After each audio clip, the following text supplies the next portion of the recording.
Hi hello வணக்கம். இது உங்கள் சிவி ஜோன். எல்லாரும் எப்படி இருக்கீங்க? இப்போ பற்றின ஒரு சம்பவம்.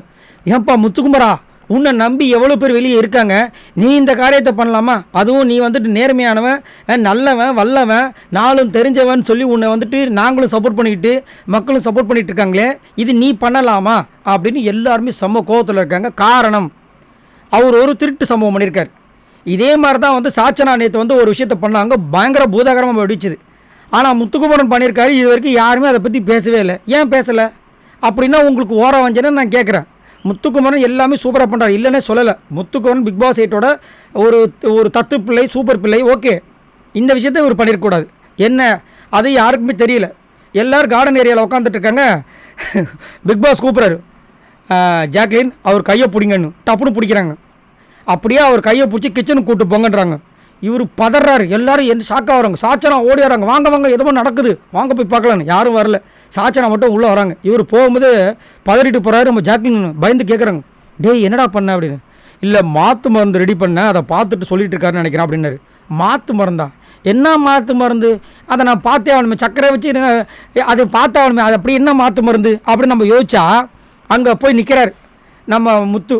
கிச்சனில் போனோடனே பிக் பாஸ் சொல்கிறார், முத்துன்னு சொன்னோடனே இவர், பாஸ் மடியில் இருக்கிற கணத்தை பயமில்லாமல் எடுத்து வச்சு எடுத்த இடத்துல கொஞ்சம் வச்சுறீங்களா அப்படின்ற. அப்போ தான் பார்த்தா உள்ளுக்குள்ளே ஒரு பேப்பருக்குள்ளே சுகரு.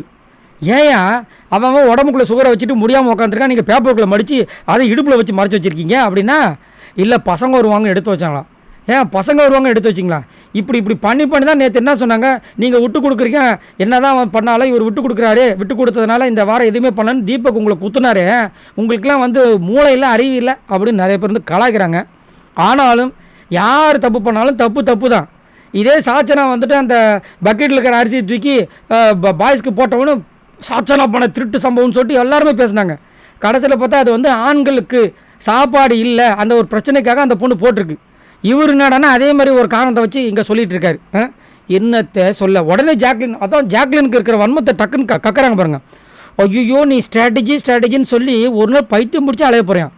ஏமா அவங்க பசங்க வருவாங்கன்னு சொல்லிட்டு சர்க்கரையை வந்து ஒரு பேப்பரில் போட்டு மறைச்சி வச்சுருந்தாரு.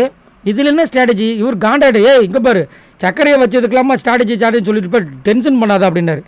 எல்லாருக்கும் வந்து இவர் வந்துட்டு அதனால தான் அந்த சௌந்தர்யா கூட சொல்லியிருப்பாங்க, ஏன்டா நீ கல்யாணம் பண்ணுவியா, இல்லை கல்யாணம் பண்ணதை கூட ஸ்ட்ராட்டஜியா, அப்புறம் கல்யாணம் பண்ணதுக்கப்புறம் அந்த பொண்ணை என்ன பண்ணுவ ஸ்ட்ராட்டஜியாக வச்சு அப்படின்னு கலாய்ச்சாங்க. எல்லாம் என்னத்தை சொல்ல. சரி, நீங்கள் உங்களோட கமெண்ட்ஸை சொல்லுங்கள். இந்த மாதிரி முத்துக்குமரன் பண்ண விஷயங்களை பற்றி என்ன நினைக்கிறீங்க? இது ஏன் நான் போட்டேன்னா, நிறைய பேர் வந்துட்டு முத்துக்குமரன் எவ்வளோ பண்ணுறது தெரியுமா, நீங்கள் எதுவுமே போடுறதில்லைன்றாங்க. அதனால தான் இந்த வீடியோ போட்டேன். வேறு ஏதாவது முத்துக்குமரன் செஞ்சாருன்னா, தப்பு செஞ்சாருன்னா எனக்கு கொஞ்சம் தயவு செஞ்சு சொல்லுங்கள், அதையும் போடுவேன். ஏன்னா அவர் எனக்கு மாமனோ மச்சான்லாம் கிடையாது. அப்படி இருந்தாலும் நம்ம சொல்லக்கூடிய ஆளுக்கு தான். சரி, உங்களோட கமெண்ட்ஸை சொல்லுங்கள். பாய் நண்பர்களே.